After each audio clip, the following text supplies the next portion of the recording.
Welcome to the Highlights from Ukraine podcast, your daily audio summary of the latest news reported in the Ukrainian media. My name is Artem, and here is the news. For 388 days, Ukraine stands strong against the forces of the Russian invasion. The agreement on the Black Sea Grain Initiative has been extended for another 120 days, as suggested by Ukraine, reports Interfax Ukraine.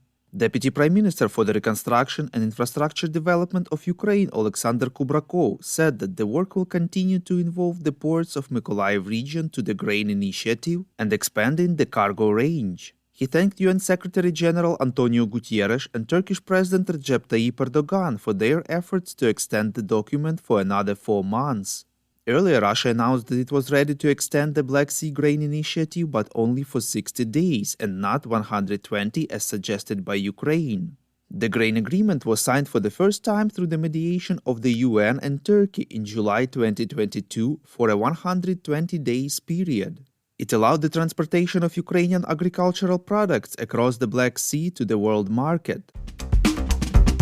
President of Ukraine Volodymyr Zelensky has put into effect the decision of the National Security and Defense Council on applying personal sanctions against 300 individuals and 141 legal entities, reports NVUA.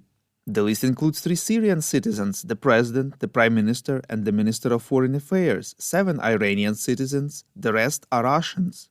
The sanctions were introduced for 10 years and include, in particular, the blocking of assets and trade operations, transit and transportation through the territory of Ukraine, the annulment of licenses, a ban on the privatization and the purchase of land, and the transfer of technology and intellectual property rights.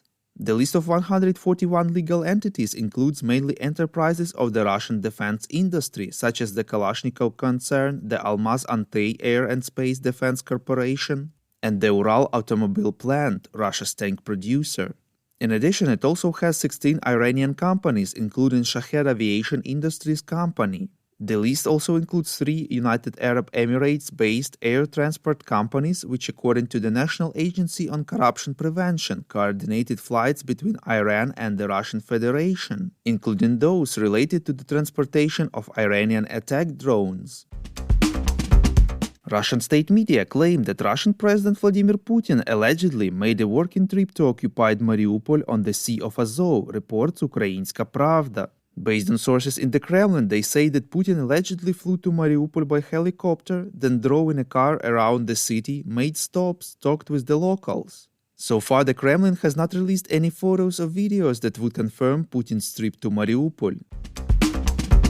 Wagner Group founder Evgeny Prigozhin says that his private military company plans to recruit 30,000 mercenaries by mid-May, reports Union. He claims that the influx of mercenaries has increased since the company opened recruitment centers throughout Russia. According to Prigozhin, Wagner recruits between 500 and 800 fighters every day. However, he provided no evidence for these figures. Earlier, the White House said that more than 30,000 Wagner Group mercenaries were killed and wounded since the beginning of Russia's full-scale invasion of Ukraine.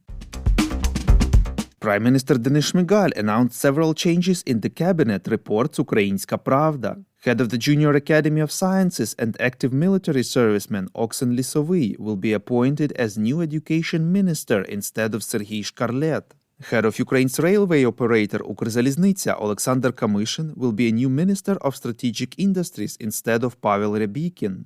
Shmyhal also announced that Deputy Prime Minister Mikhailo Fedorov will take care of a number of other areas in addition to digitalization. His future position is Deputy Prime Minister for Innovation, Development of Education, Science and Technology and Minister of Digital Transformation of Ukraine. Shkarlet's resignation is widely celebrated in the educational community, as after his appointment he started to slow down reforms and also was caught on plagiarism.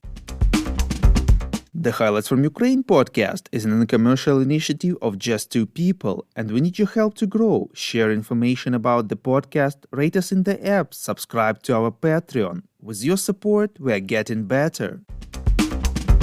We call on you to demand from governments of your countries to impose the toughest sanctions possible on Russia and its citizens to stop their invasion of Ukraine.